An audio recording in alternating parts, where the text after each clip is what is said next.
Hello and welcome to Peaceful Rebellion. And today we are with my good friend Sal from who's living in the UK at the moment. Yes, Sal? I am, yes. Yeah. How are you, Sal? It's been must be, I don't know, 8 months, 9 months, maybe a bit more since the last time we talked. Yeah, yeah, easily, Yeah. easily. So how have you been? Um, I'm great. Pretty much focused on doing all my podcast and my course that I'm creating at the moment, which is live. So yeah, all in all, and of course, a garden, pets, animals, the whole caboodle. Absolutely, yes. I'm noticing that the carpet you've got, the little rug you've got with the bone on next behind you. Uh, So I'm assuming that there's a dog in the house, is there? there's a dog, and there we've got a couple of turtles. That is my wife. My wife Oh, lovely. created that little area for the turtles. Uh-huh. The little shits come out and they go and wee all over our floor as they make their way to the wood stove in the winter. Yeah, and I've been, I've experienced turtle poo as well, and that's not particularly nice either. It's no biggie. It's quite easy. Yeah. Anyway, Mm. yeah. So you've been busy, busy, busy on your channel. I've been watching because I'm subscribed to your channel. And by the way, Sal's information and his channel will be on the video information if you would like to support his channel and subscribe. You've been busy. You've been giving it welly, as they say. What's going Well, on?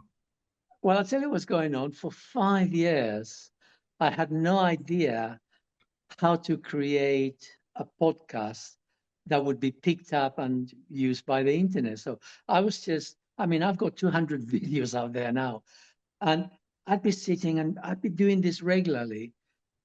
And it's like I was in a cul-de-sac. Yeah. No one ever even knew that I existed. And about 6 months ago, um, I began to really question, what am I doing? I've been plowing through all these videos for years for no return. I know no interaction Yeah. with people to speak of. Uh-huh. And then about 4 months ago, my daughter and I got together and she decided to help me to improve my image. Yes. So my podcast now have a more something that one can relate to. It's not so, I thought I was doing great. And I was creating all these images, but clearly not. Hmm. So, so we began to do that. And then Charlie said, right, we've got to do Charlie being the guy that I channel. Sure. Um, we've got a course to do. So, I mean, like 3 years ago, he was saying to me, oh, going to Spain and ever got to do this course. But really, I actually wasn't good enough yet and I wasn't understanding properly. And one of the problems we have is that the future is not fixed. Yeah. And so people say, oh, you are you know you get information about the future. Say, yeah, but the information is not necessarily true. For one thing, because we live in a world of nearly 8 billion people. Hmm. And if you go to any city, there's like people everywhere. The You cannot predict the interaction between people. Yeah. Even when even when a woman gets pregnant. Now, the the birth of that baby has been predicted by soul before the baby is born. I mean, the soul blends with that fetus at 4 months. But that isn't haphazard chance. That is because we live in a mechanistic universe where it's like gears, everything interacts with everything else in a predictive way. That's why we've got physics and maths, etc., right? We use it to predict what's going to happen because we live in that sort of world. And but the interactions between people cannot be predicted like that. So a woman gets pregnant, you've predicted, the soul has predicted, right? Coming now, 9 months from now, on such a date, you're going to be born, because then the sky, all the planets, the stars, the influences that emanate from us that will affect your ego structure, your body, we can predict what it's going to be. So the moment of your birth can be, this is what potentially you will grow into, your fate, possibly your destiny will become. And then you go to hospital and the guy behind says, because you're a little bit late on giving birth, we must do a cesarean now. Yeah. And now that baby is born before its time. That wasn't predicted. It couldn't have been predicted because another human being has interfered with the process. Sure. I'm just saying. So the future is predictable only up to a certain point. And I myself have gone to many tarot card readers over the years when I was younger. And invariably, there was a pattern. The pattern of prediction was pretty accurate for biggie things up to a couple of weeks. There was one event about 3 months into the future when I was told I would fall off. I would be doing something with an upper window and I would fall off. And that always stuck in the back of my head. And about 3 months later, I had a house and I thought I was going to paint it. Spring was coming. So I set up my ladders, did the front of the house, and I was very mindful that I'd been told that I would fall. So, okay.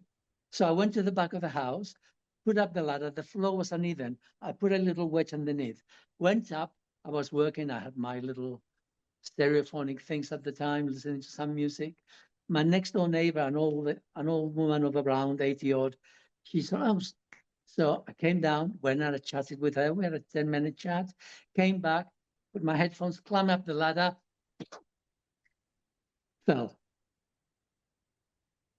So what happened? At that one moment, I wasn't aware. Yeah. I was no longer conscious. I was no longer present. And that little wedge at the bottom had this lodge in my coming down ever so slightly, went up, and I fell down and I couldn't stop laughing. Because with all my best intentions not to let it happen, it did. My mother, she was very interested in the woman I used to go to. So she went, had a session, and she was told something 6 months from now. But when the 6 months came, oh, she's bad, she's wrong, it didn't happen. And she was right. It didn't happen the way she described it, but I could see the pattern. Yeah. I could see the pattern of the description. In 6 months, a lot of things happened.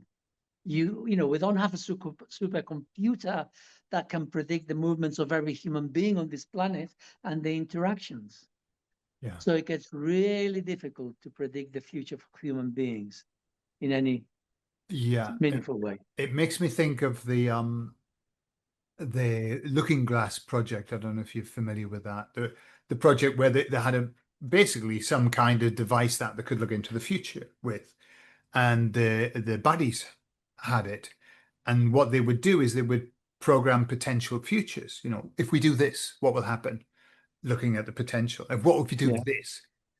And what they discovered after a while was that there was a certain point where all the future was the same. There was a line that they crossed, and whatever happened, it was always the same.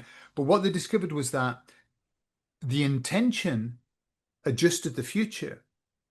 But then by tomorrow, by the next day, the situation in the present is different, which is manipulating the future again. So you can see into the future. I think this is what happens with psychics. they can see into the future based on the current status quo, your Mm. being, but other things can affect it. I've had the experience with a psychic lady because there are some that are not good. There are some that are very bad, but every now and again you come across a really Mm. good one. And she told me something, a number of things that came true, but one that was more or less 20 years in the future. And it took 20 years for it to come true, but she was pretty damn good. Um, That's impressive. it was very impressive, very impressive, Uh, but generally, I think, and I think, as you were saying, these are big things, and it was very much to do with what she told me was my life path, my personal life path. Your But I destiny, think maybe. when you start doing blanket predictions for the world, it's very different to doing a prediction for one person and their life path. And I think that's where we start getting into deep water if we start saying that's definitely, for the entire world, because such a lot can change. Yeah. But Mm. your Charlie's he gives you certain time frames, doesn't he? Well, what I've learned over the years of Charlie and I working together is that predictions for human beings are difficult over a long period of time. But predictions for the movements of the planets Yeah. is a different time frame. So a prediction that applies to me individually, as a human being, 100 years, from the point of view of the universe, is nothing. But my time frame compared to an ant or compared to a fly, different time frames. And so a planet that we're talking a span of billions of years. Um, what Charlie has said to me is that 20 years is 2 weeks. Okay. So a prediction for planetary events, for the planet itself, um, for Charlie to make a prediction of what's likely to happen, and there is always black swans, Mm. is the equivalent of 2 weeks. Sort of like if Sarah Reader predicted me, it'd be 2 weeks into my future. Yeah. Okay, it's fairly easy to predict because there's not much going to interfere with it, and some things can still interfere with that, Sure. but on average. So there are different time scales, and Yeah. so initially he gave me some time scales for the future of things that would happen, and he also told me a lot about the past. I Mm. mean, I'll give you one for me, totally knocked my socks off. He said one day, this is quite a few years back, um, dolphins, they're your cousins. Mhm. What? Because I never researched any of that. What do I know? I'm an ignorant guy. I'm not an educated guy in the standard sense of the word. So I just went on the net and I began to research. And sure enough, what do we know about dolphins? Practically nothing. We know that the dolphins can spread from very little to very large, all the way to big whales. And that even the big whales, there are two types of whales. There's the dolphin whales, and there's the others, whatever. I can't remember now. It's been many years since I researched this. But there's the other sort of whales, and they're quite different. And dolphins are mammals who went to the sea. Now, science says, and they're guessing, well, in Pakistan, off the riverbed, we found this little creature that had heavy bones, like hippopotamus, for example. They stay at the bottom of the water, the river, because the bones are heavy. It's not because of the fat. Okay. It's because their bones are heavy, they're dense. And so because they had this little rat-like creature that had dense bones and they would therefore be at the bottom of the river, they said, oh, this is the likeliest cause for dolphins to have changed. Uh-huh.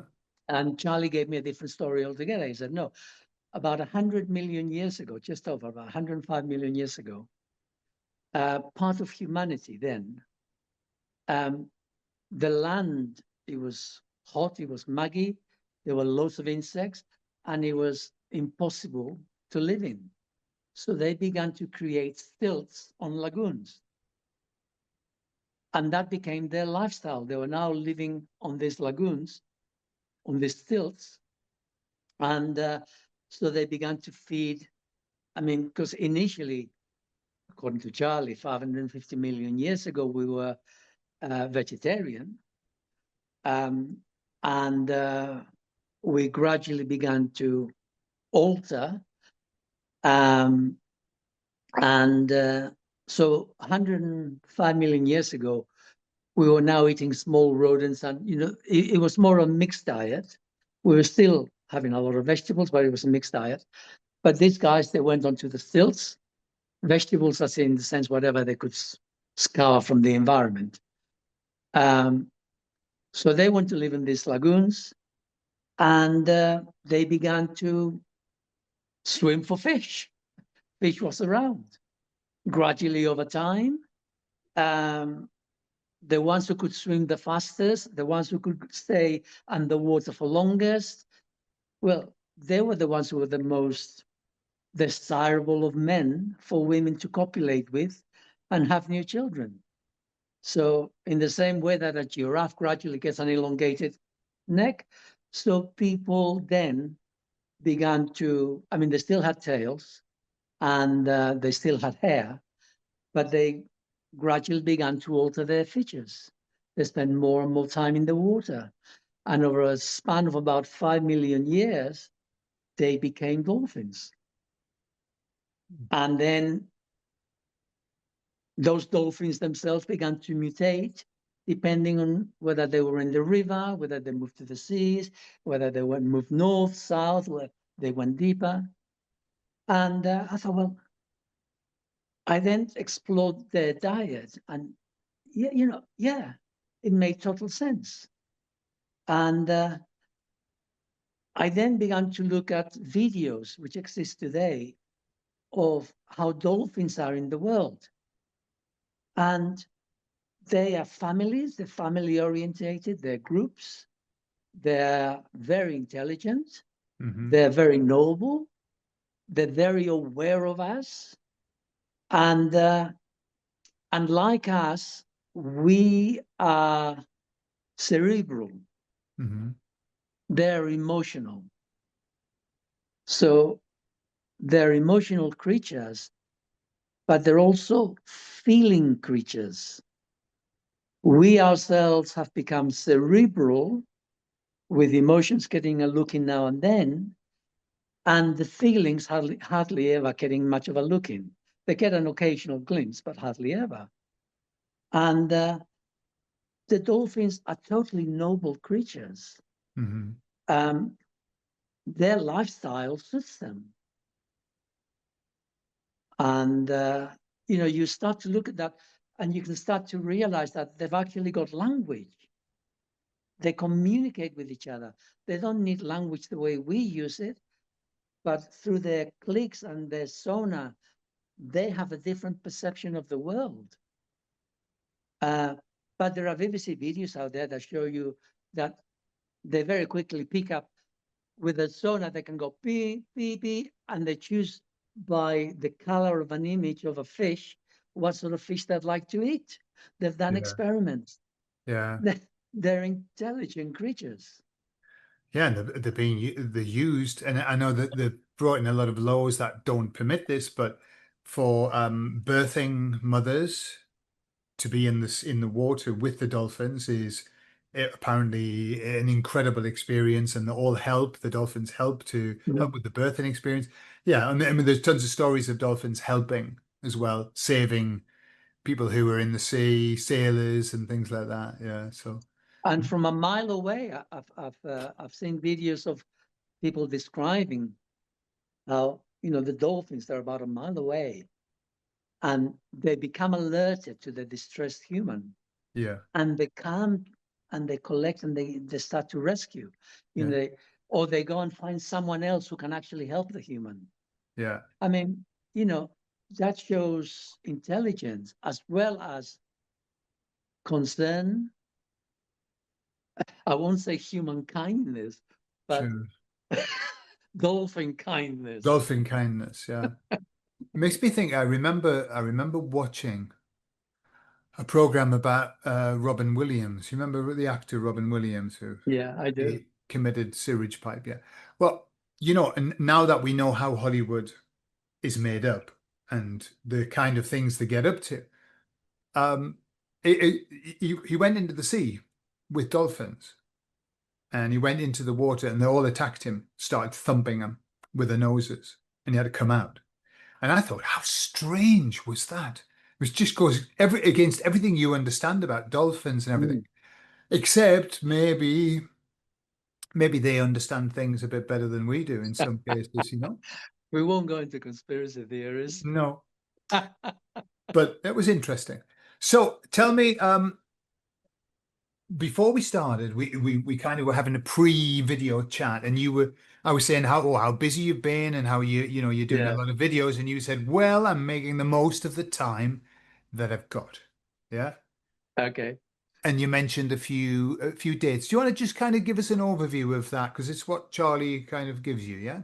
Oh, okay. Well, I'm not quite sure how far to go with this, but for the last 10,000 years, um, within the Vedas, there's this concept of the Kali Yuga, and there are four epochs. It's the epochs of mankind. And at the moment, according to the Kali Yuga, we're on the epoch of iron, which is meant to be one of devotion, Mm, which in a way, in a twisted sort of way, is interesting. Um, because 13,000 years ago, there was a cataclysm. Before that, we had the Atlantean civilization. After the cataclysm, about 1 million, this is all from Charlie. After the cataclysm, there was a new culture that lasted another 1,500 years uh, around the northern part of the Mediterranean. We're talking Russia, Turkey way, that area. And they also spread worldwide, those 1,500 years. And then we had the floods. So up till that time, humanity was quite enlightened. People were connected with their souls. Um, Reincarnation was rare in the sense that you might come back once, and that was it, you move on. There was no need to continue on this planet because the soul would come, experience being the body, know what it's like, and experience life, relationships, love, the whole caboodle, and they would go. But because the parents were harmonized within themselves, it meant that they were loving, instructive, and they taught their children to be conscious, to be connected, to be one with their environment. They had developed the psychic abilities to the nth degree. They could use sound very effectively for healing purposes. If someone because you cannot always, it's easy to become destabilized. Being human, even in the Atlantean times, you could become destabilized, but not the way it is now. And anyway, so they were pretty enlightened and pretty together. But when the floods came in, when the floods finished, well, it took a while, but 10,000 years ago, there was a change in the harmonics that reached the Earth. All the planets, they all have frequencies, they all have vibration. The galaxies collectively, they all have a harmonic. Well, from somewhere, the combination of harmonics, I mean, I don't know how to explain it, but the combination of harmonics, I'm just making this up now to make sense of it.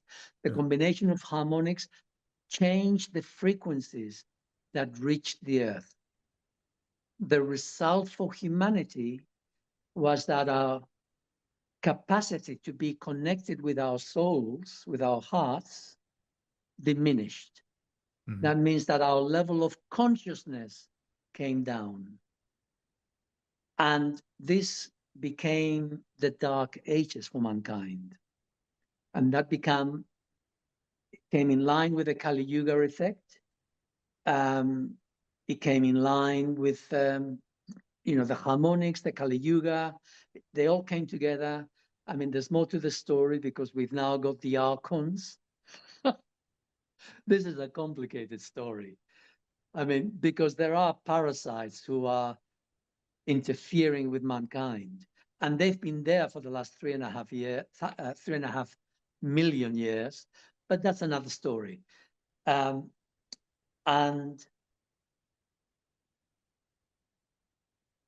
because we descended in level of consciousness, the archons, who by now had descended themselves, and they're no longer connected to the love of God. They are no longer connected to the ray of love that emanates through creation.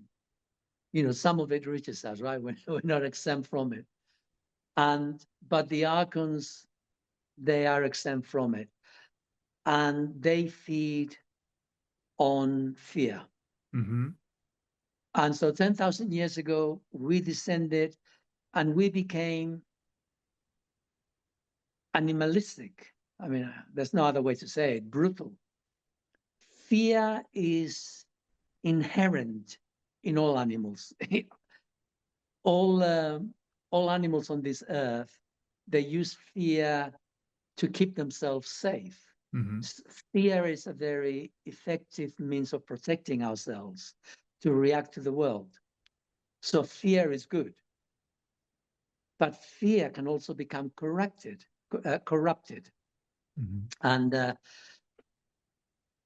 the more disturbed we become, the more psychically disturbed, the more disconnected we are from our hearts, the more the fear in us becomes irrational fears. It's no longer a fear that it has a basis on fact per se. And so with these irrational fears, if I see someone, I will kill them before they can kill me. Mm-hmm. Because now I'm suspicious. Yeah. Before I might, oh, there's a stranger. How wonderful. Let's meet. What do we have to share about where you come from, I come from? But now we are suspicious. And with that fear comes the need to control, the need to be in power, the need to subjugate, because you're either in control or someone else is going to come and catch you. Mm-hmm. So 10,000 years ago, everything goes to pot. And, there's a lack of food after the floods. And people are beginning to question, in my fear, why is there thunder? Why are events happening? What's going on? Who do I need to appease? Maybe, there are spirits, what happens when you die? So there's ghosts. So now comes the devotion of the Kali Yuga. We need to pray to something because the world is uncertain in our ignorance. And so you have the rise of religions in whatever form they are. And now you get sacrifices, human sacrifices. Mm-hmm. And so we come to the present, which is where we are today. And a year and a half ago, this harmonic disturbance just suddenly went boom, and it stopped. And what that meant was that suddenly people were free from constraints, not totally, but they were free to, I can begin to question the narrative, because we're all fed a narrative, school books, histories, Hollywood, newspapers, the books we read. Half of it is all fantasy. They're made up things. And we don't know what the truth is. We've lost any connection with nature. We don't know who we are. And we're now lost in this place, and we don't question. We can't question, but suddenly the lights come back on. And now people are starting questioning, just like they question COVID. You know, suddenly there was a percentage of the population that was like, hold on a minute. Do I really want to go down that road? Do I trust it? You know, if I get a burger for free, I can kind of have a shot. And fries, and fries. And Don't leave the fries. fries out. It's a bit suspicious, yeah. Anyway, so we start to question, right? People are questioning I began to question before my time with a few others. I began to question in 9/11. Yeah. At the very beginning. I mean, that opened my eyes, poof. And I became a conspiracy nut from that day forwards. But up till that time, I questioned nothing. Yeah. Okay, so some people came later, but now today, a larger and larger percentage, especially of younger people, is the younger people who are important, because in these new generations who are coming now, up to age 40, roughly, they're the ones. I mean, there's a few after that, right? But up to age 40, primarily, there is a whole influx of older souls who've been around quite a few times. This is not the first rodeo. But just because you've been around a few times, you still have to wake up. Yeah. And the cards have been stacked against us because we're all subject to the indoctrination. And so we need to wake up to, I'm here. What's going on? My thoughts, what do I believe? My belief systems, where do they come from? Who's giving them to me? Because we need to start questioning everything.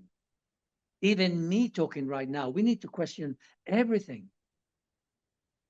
Because ultimately we have to trust our hearts. We have to trust what's inside us. But to get there, we need to connect to our hearts. And to connect with our hearts, we need to question the belief systems, and we need to clear the decks from our unconscious. My dog's just come in. Okay. Let's have a look. Hello. That's funny. Hello. Very guapo. Right. Go now. So the part that you talked about we need to find out who we are, understand ourselves, clear the decks, clear all of the old programming, etc. Is that what the course that you offer? Is that what that does? Well, thank you for the plug. Indeed, it is. Yeah. So Charlie said, we have to do this course. And I said, okay, what do I do? Tell me. So Charlie began, I have a huge skill set in the sense that I've been working in the healing business for 40 plus years, really, but we'll say 35. Sure. And I've trained in a lot of modalities. spiritualism, spirituality, psychotherapy, Gestalt psychotherapy, acupuncturist, masseurs. Then I've done the religious thing, Taoist, sort of done my Taoist thing. I've been round the block a few times, and eventually I sorted myself out. It took till I was 60. I'm now 73. It took till I was 60 to actually clear the decks from my unconscious. Mm-hmm. And I mean, I'd worked at it for a long time, but it took me, I had no one to help me. Yeah. Because I hate to say this, but we live in a world of deception. We live in a world of ignorance. And real information, not from what you pick up from other people who picked it up from other people who picked it up from books, but real information based on what we have understood in ourselves, that we have worked it in ourselves, that we have questioned and come to terms with ourselves. There's not much of that about. Mm-hmm. And it took me till I was 60. And I chased the rainbow. And everyone that I went to learn from, they were all damaged. They had picked up information, they knew bits, but they were damaged. They weren't whole. And anyway, so when I reached 60, I became whole. And as a result of that, Charlie and I began to connect in a meaningful way. Yeah. And it took me a little while to get my act together with Charlie, and Charlie helped me a lot. Even once I made the connection, then he helped me to heal and to really work through all my past incarnations, any traumas, because it's not just this lifetime. You don't need to be like me. We got trauma from previous lifetimes. And if you can deal with some of that, you're way ahead of the game. Mm. Anyway, so 6 months ago, he said, right, we've got this course to do. And then it was a matter of getting my act together. And then everything began to come together. And so Charlie told me what to put into the first section of the course, which is about who am I? How to know myself? What do I need to do to find out who I am? So he gave me a sequence, and it's a 12-week course. And then after that, for those who've completed the first course, and once they've had a little break and they're ready to proceed, there will be a second course, which is more advanced, and then we will go deeper into what's going on with our unconscious, what makes us tick, how do we react in the world, basically more shadow work. Okay. In part, and there'll be other things as well. And that is over 6 months. So that will be a longer course. And when that's complete, there will be a third one, which is going to be to do with for people to be able to work with themselves with past incarnations. So basically, to give people the tools so you can do this for yourself. I'm an old guy. I may not look it, but I can only deal with so many people. Sure. I can only so the idea is to disseminate information as fast as I can, because the Kali Yuga effect, which has dissipated for the next 13 and a half years, this is how long we have to actually, for most of us, get our act together. Before the harmonics change, and then it will be harder to think again. Mm-hmm. And the pressures of the world, which they're there now, they will come back with a vengeance. Okay. So I got more to say, but I'll just pause for a minute, get my breath back. All right. So we've got a window of opportunity which Charlie says has got another 13 and a half years to go. A window of Yeah. opportunity where we can think clearly, or we can think more clearly than we've been able to. Um, do I recall that you talked about this, that after the 13 and a half years, I don't know whether it's that period of time, that there will be some kind of division going on. Some will go, some will stay. Do I Okay. understand that rightly? No, no, not quite. That is the 5D model, which I I totally poo-poo. Okay. It's very, right now the world is filled with a lot of searching. People are so unhappy in themselves. All these souls, they're looking for the answer. They're looking for, sorry, I'm looking up here because that's my image there, but you're over there. Ah, okay, yeah, yeah. Don't worry No, about no, it. I won't take it personally that you're not looking at me. yes. So it's not, yes. Anyway, so I lost the train of thought there. Yeah, because you were 13 and saying a half no, years. it's a five D idea Yeah, that the you 5D. poo-poo. Yeah, the 5D. So we live in a world of, there's a lot of people, a lot of souls who are ready to wake up. They're ready to move on because the potential for these souls who have come onto this earth right now, who are ready to move on, they're ready to move on away from this earth. And that is true. They're not ready to, I, they won't be moving away from this world by and large because they die and they won't be reincarnating here, but they will literally be moving on from this world, and they will be, the rest of their lives will be elsewhere, and they will then reincarnate elsewhere. They'll be free of this place. Okay. It'll be freedom, but it's not a 5D. Um, it is an ascension. Okay, it's 2046, but we don't need to go there for now. The point is that we've got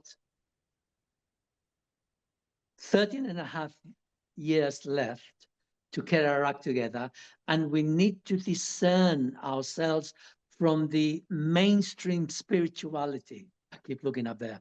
The mainstream spirituality that that every Tom, Dick, and Harry is selling. I mean, we're inundating with charlatans. I'm a shaman. I'm this. I'm that.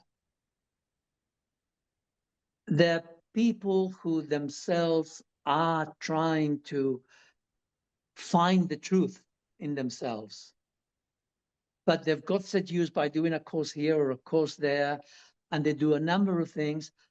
But the truth is very, very simple. So I'm just going to say it. The truth is, love yourself and connect with your heart. Okay, that is it. It is as simple as that. But to get to that place, that's the problem. Okay. And what holds us back is that we don't know who we are because we're lost in our thoughts. Hmm. We're lost in the indoctrination. And I'll be clear. It is not just the indoctrination that comes from the environment. It's the indoctrination we've already taken on board as this is who I am.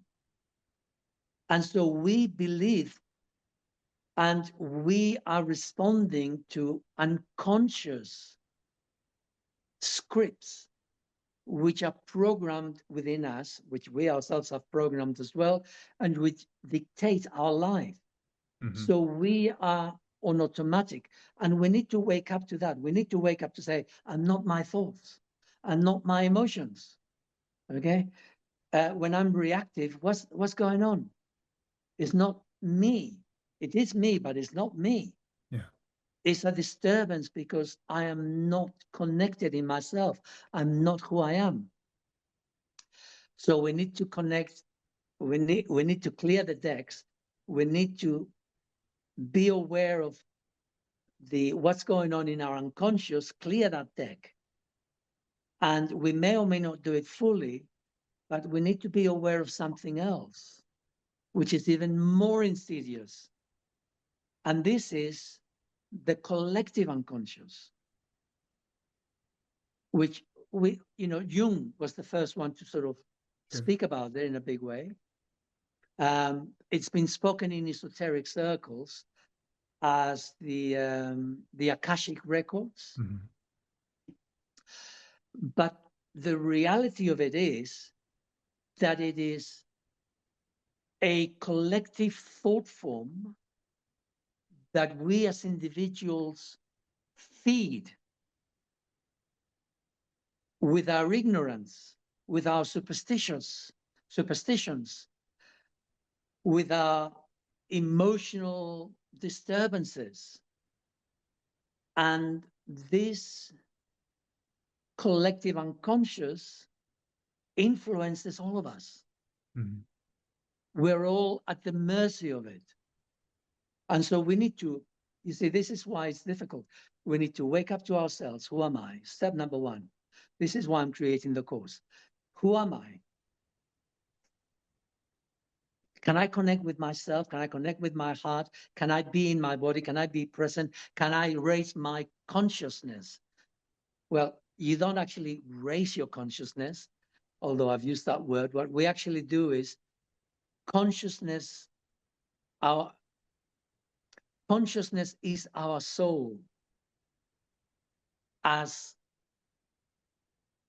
I clear the decks, as I stop the negativity, as I allow the flow, in a way, it's a flow of the chakras. If I allow the flow of the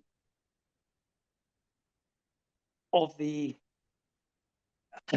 hate to call it energy, of the vibrations through my nervous system, the electrical flow, as I allow that electrical flow to rise through my spine, it will then reach my heart. And what we do is we physically constrict our hearts. I mean, I'm talking somatic armoring. Mm-hmm. With our muscles, we literally constrict the structure of our hearts. Speak with what do you call it? An osteopath. Mm-hmm. If you speak with an osteopath who's been around a long time, they will tell you that most people are constricted. Their vertebrae, they're distorted, constricted around the level of the heart area. And they don't go there for that very reason, because there's no point, because there's so much else that needs to be dealt with. Yeah. But that's what we need. We need to open the gates to our heart. To open the gates to our heart means our heart expresses itself through us, and now we're more conscious. And when we're more conscious, we can be guided by our hearts, because we all have a destiny, we all have a purpose. And who's going to tell you that? Joe Blogs? No, no one can tell you that. It's got to come from within our hearts. The guidance comes from within us. The truth of life, of being in life, comes from within our hearts, nowhere else. But how do we get to our hearts? Not in our heads. Mm-hmm. In our heads, we'll just be lost in a labyrinth of lies. Sure. So, Let me run something by you, because I'm listening to what you were saying that Charlie's said to you, and clearly the relationship you have with Charlie, I'm just comparing it to the conversations I have with to the yours, yeah. emissaries. Charlie is very, very detailed, and the emissaries are not detailed in that respect. It's just a different vibe, and it's maybe because I don't like that kind of detail. Whereas, I think that's something that worked well for you. I think the work accordingly. However, let me just give you a very, very broad overview of where the emissaries say we are, and you compare that to where Charlie says that we are and where we're going. Sure. Yeah. And Okay. let's just see how that so the emissaries for the last 6 years have been saying we're in a period of time, the Great Awakening is upon us, yeah? Then not so long ago, maybe 12 months ago, that they said, okay, so now we're in the part of the division. And what they described to me was that there are two paths that are being created. And this is not about 5D ascension. Okay, 5D ascension is a buzzword that's been used. I don't know what that means. What they taught me was this. So the people who were choosing if we talk in very basic terms, the right-hand path, the left-hand path. The right-hand path leads to salvation, leads to something very, very nice, a different world. And the left-hand path leads to this one, bad, horrible. Yeah. And so what Okay. what they say is that we're at a point now, basically just about everybody has made a decision about which one they're going to choose, but then we've got to realize that it's got to be actualized. So what they're saying is that we are going to, those who are choosing the path to go somewhere else, we are going to see the falling away of all of this, the kind of the reduction of it, the collapse of it, or whatever. But those on the other side are going to see the augmentation of it. It's going to become stronger, and then they're going to end up in a not very nice place. Fortunately, they say that period, that timeline is not going to be very long. It's going to be so intense that it's going to end up fall into its own footprint, like the buildings at 9/11, for example. Yeah. And they say that the process of, and I like the words because you're using words that I've heard from the emissaries. The process of awakening is one, waking up to the world, two, waking up to self, and three, the last step, which you've alluded to, but with different words, is waking up to God. That's how they put it. It's a return to God, basically. Same thing. Same Yeah, thing. yeah, yeah. I know. It's kind of the same. So that's where they say that we are. That there is a division coming up, but we're not ascending in that terms of like the Celestian prophecy where we just disappear. We're actually going to be taking on a new timeline, a new place. Yeah. Mhm. So how does that sit generally with what Sits John? very nicely, but I can explain it in a more detailed way. I I know mean, you can. in essence, we're saying the same thing, Yeah. but the way that Charlie has shared it with me is that humanity is divided into, and this is my word, NPC players. Hmm. This is basically low-level souls who they're very young souls. They've only been here maybe once or twice. And so they're still trying to learn how to navigate the human body, the emotional system, their mind. And it takes time to really be in one's body, to make that sort of connection. It takes lifetimes in the way the world is at the moment. Okay. Because every time you come onto this earth, you are subjected to such fragmentation of the soul because it's all brutality. Hmm. It has been for the last 10,000 years. It's been brutality. So every time that you come onto this earth, you try to come to your senses. You don't manage it. Your parents whack you over the head.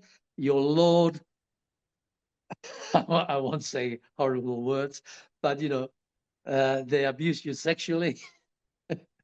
Like we are nobody. We're at the mercy of the world Hmm. in all manners of ways. And so people, souls, they come to this earth and they stuck, and so they're fragmented, and they keep coming back to bring those fragmented parts together, which is why we do past life reintegration, to bring the different parts of our soul together. Anyway, so those NPC players, they're not going anywhere. Hmm. They die on this earth, and they're destined to keep regurgitating it, because this Kali Yuga effect till the next blip will go on for 400,000 plus years. Mm-hmm. So it's not a good time. And then we've got the souls who have been around. I mean, there are souls like mine who, I mean, I first came around 20,000 years ago, and I had 2 incarnations within the Atlantean before I actually got dumped over here. So I chose, I don't know, did I choose? I don't know. But I had quite a few I mean, I've had 8 lifetimes altogether. And what it did for me is I woke up early.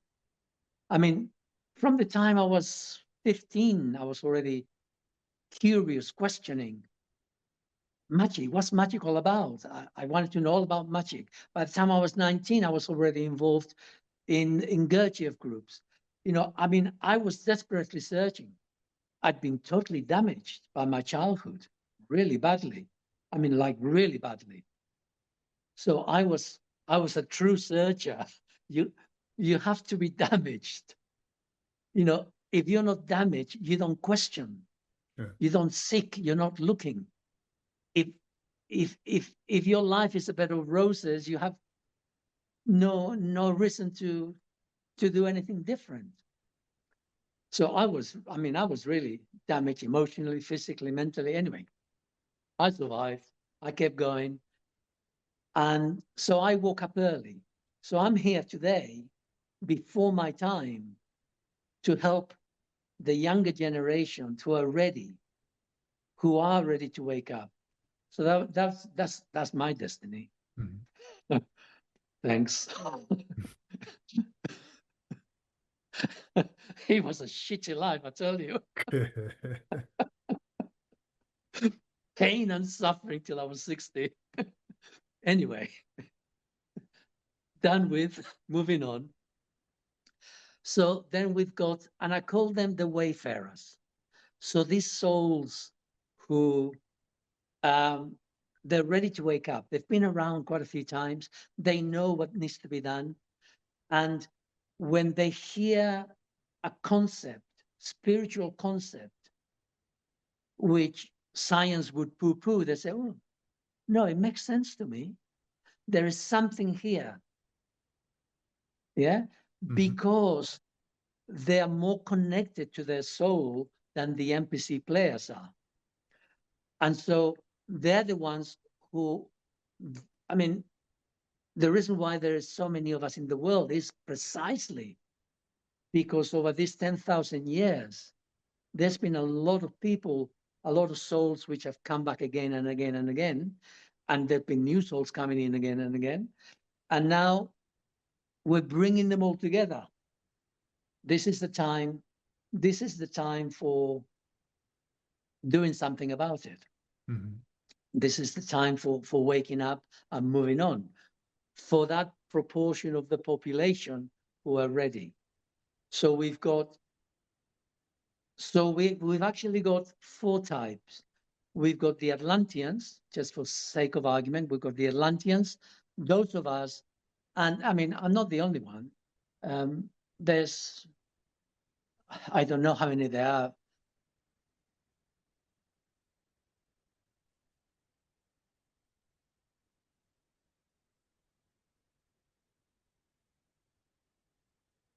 Right now, I thought there'd be more. Right now, there's less than 1,000. Okay. Right now. You were just communicating with Charlie there, were you? Yes, Yeah. I am. Yeah. I mean, he's there. Just Sure. yeah. So right now, there's less than 1,000 of us, and not all of those have woken up. Mm-hmm. Some of those are now quite old. But anyway, so there's the Atlanteans, there's the NPC players. They're the ones who you could call it the left-hand path, you know, sort of like. Sure. But really, they're just ignorant little souls who are totally disconnected from love in that way. And then you've got the wayfarers, the ones who are ready to move on. And then we've got the Archonites. Okay. Now, the Archonites, they're actually NPC players, but I separate them because they are the ones who have, actually, I'm wrong here. Hold on. Some of them are wayfarers. So they're actually a mixture of the two. So some of them are wayfarers, but they've got seduced by their lower self. So they've got lost in the corruption of the body. The body is not corrupt. I mean, sexuality is healthy, right? Sure. Don't get me wrong. Everything about being a normal human being is healthy. But because we are distorted in our heads, we become corrupted. And if you become psychopathic, because we're all, when we're born, we can all be psychopathic because of the world we're in. It's very easy to get damaged to the point where we're totally disconnected from our emotions and we don't give a shit about anybody else. Okay? It's very easy to be like that. And you can be an advanced soul that operate at that level because you haven't cleared the decks from having been born in this lifetime. So it can't hold it against them. They're just falling off the wagon. Yeah. And they've realized that they can have power, they can have control. It's like the Matrix, the guy who chooses to commit treason to the other one, say, well, actually, I'd rather eat the steak even though I know it's not real. Yeah. Yeah. It's that scenario. But they're the ones who control the world. They're the ones who practice the black magic. They're the ones who know how to do the black magic. And for me, black magic is the use of thought forms to control the population. And this comes in a variety of ways, part of which is propaganda, where you propagandize the population so that they believe they have a certain belief system and certain negative emotions are generated into them. For example, wars. Yeah, I mean, like if you look over what's going on in the world at the moment, this polarization between we're the good guys, you're the bad guys. Yeah. And whichever side of the fence you're on, they're all the good guys, but they're committing atrocities. Hold on a minute. But they're blind to their atrocities because they're disconnected from themselves. Then, so anyway. Yeah. Okay. Okay, that's interesting. That the four groups, which again, the emissaries they've talked about NPCs, about the kind of they said that they're just the filling, the ones who are going to do whatever they're told to do, and they'll just go along because that's what they're meant to do. Yeah, so that makes sense. Yeah, interesting. So if you were going to encapsulate, because we'll come to a close in a moment, but if you're going to encapsulate what we need, what should be our next step? If we believe ourselves to be the wayfarers, I'm a wayfarer, or You or definitely, or you're perhaps definitely up there. You're yeah, definitely up there. I'm a wayfarer. What what would be the first number one practical step to do other than doing your course? Sure. Well, you can listen to my podcasts. I give a lot of information. A lot. I give a lot of information. Have been doing it for quite a while. The most important thing, all right, the most important thing anyone could do right now to practice. Connect with your feet.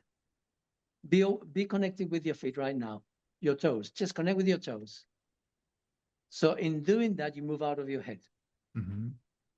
Now, if you're connected with your toes, see if you can generate a smile. Smile with your eyes, smile with your lips. If you can do that, then come and smile in your heart. Hmm. Yeah. Stay connected with your feet. So if you're here in this place, the world stops. Hmm.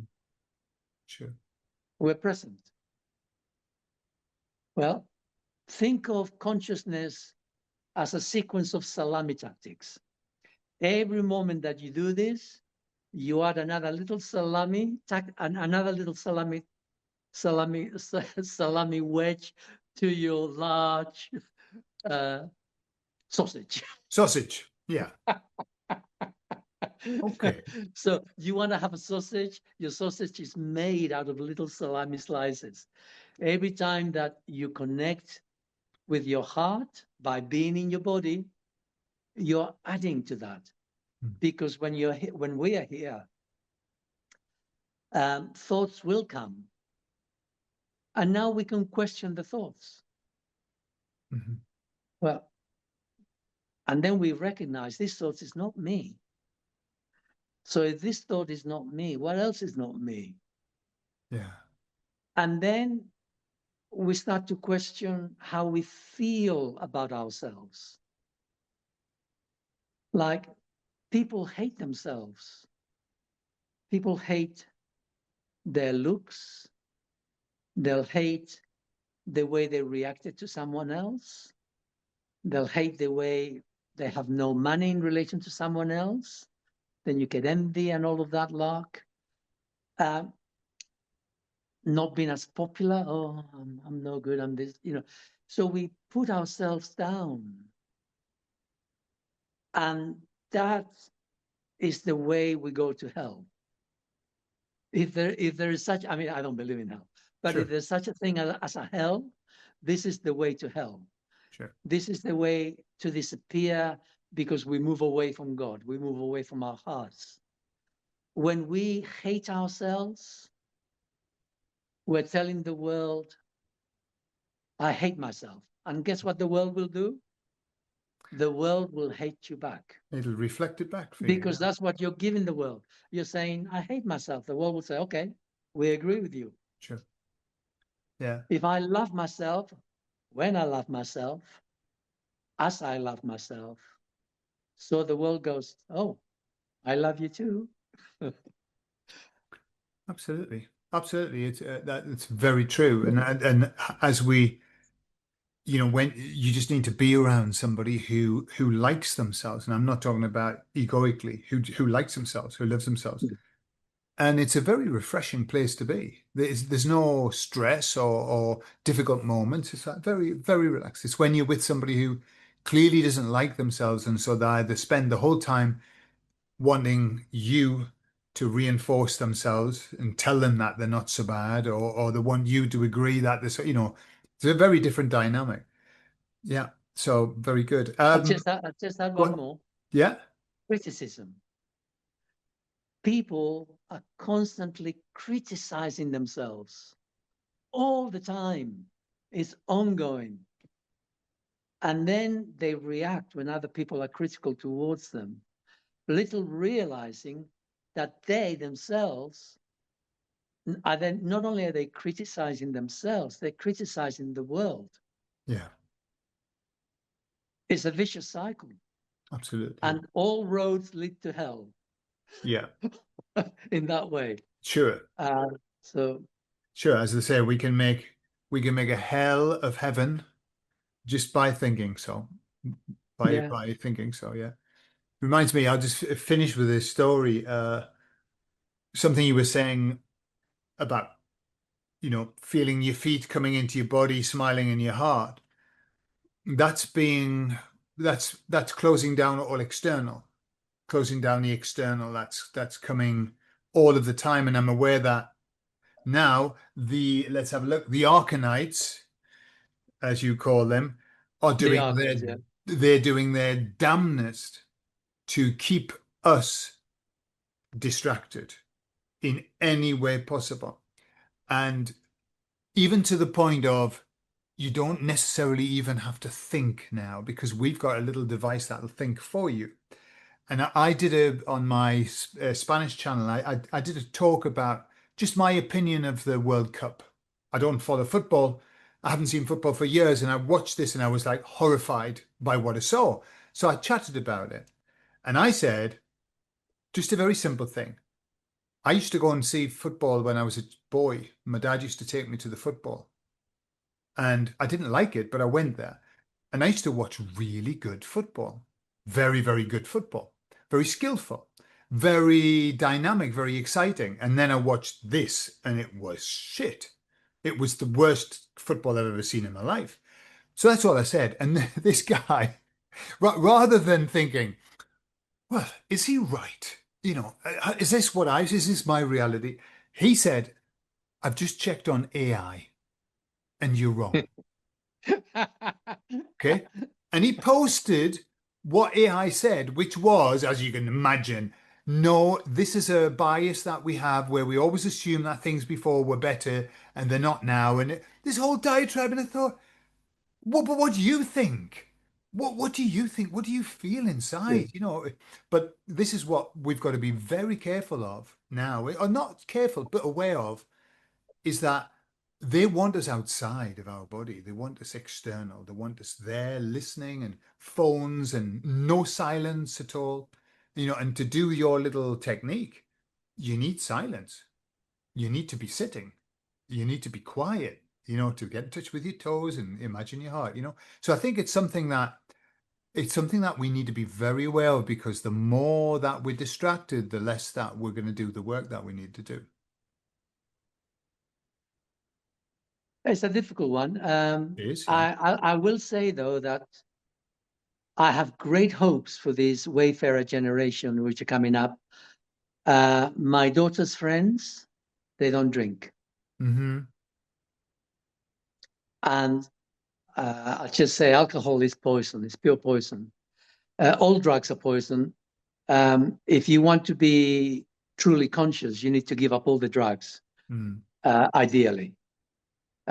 Free yourself, free your body. Let your body, we have an electrical system running through our bodies. And if we interfere with that system, we're not going to be very coherent, very focused, not going to be very present. Yeah. But this younger generation, that they go to discos, they go to all manner of places, whatever, but they don't drink. Yeah. And I think that's pretty amazing. You Yeah. can't imagine that in our generation, right? No, absolutely. And No. and also I'm very aware that for example, my son's 14 coming up 15. All vast majority of children that age are very awake to what's happening in the world. They're not, they're very awake to it. Mm. So this is only going to go for better. I can, this for me, it's set, it's planned. We are here to witness it and to do the work for ourselves to get ourselves ready for it as well. But yeah, I think Actually, it's a little bit more than that. Sorry, I'll just say this other bit. Go on. Because whilst we have to do the work ourselves in ourselves, as we find out who we are, we actually need to come together, not physically, but psychically. Yeah. We need to, as the light grows within us, we need to add the light to other lights. Mm-hmm. Because I mentioned initially that we're all at the mercy of the collective unconscious. And that is the worst one. That's the one that is being used by the archonites to manipulate us. And so we need to come together in ourselves. And then we need to focus. We need to spend time to send that light.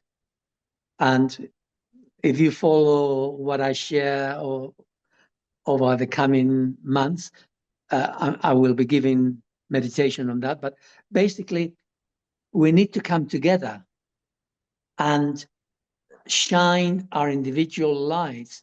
Because at the moment, when I see, I sit down, meditate, and I focus, and I see the collective unconscious dimension. It's dark, Hmm. and there's only a few of us who are actually shining the light. It's like a galaxy, except all the lights are out, Hmm. and there's a few of us with the light, and we're all outside the galaxy. There's not many of us. Sure. And we actually need to increase that. We need to increase the amount of people who come together, who can generate this love in themselves, and who can shine this light of love to the collective unconscious, because this is how we get people to wake up in larger and larger numbers, not through the everyday to the everyday stuff, but at this collective unconscious, which we're all affected by. At the moment, we're all affected in a negative way by the collective unconscious. We need to turn that around. Hmm. And the only way we're going to do that is if we dedicate part of our time to focusing on bringing our light to this collective unconscious, so that what emanates from it isn't hate and negativity, but love. Hmm. Yeah, good point. I agree with you entirely. Yeah. Well, Sal, thank you so much for sharing your time and your wisdom with us. Again, the information for Sal's channels and stuff like that's in the videos. Please support him. He does such a lot of work. He works so hard, and it would be lovely for you to support him as well. Yeah, Very and kind of you. we hopefully will speak again in the near future, Sal. Yeah, keep on doing what you're doing. You're doing a great job. Thank you very much. I appreciate you commenting on my channel. That's great. Thank you. You're welcome. I was dead chuffed when you did. We all need help. We need to help one another. Very we important. de- we definitely do. Yeah. Okay, Sal. Anyway, So take thank you care very and we'll much, see you again. and thank you to all of you who are listening. Bye bye. Bye bye.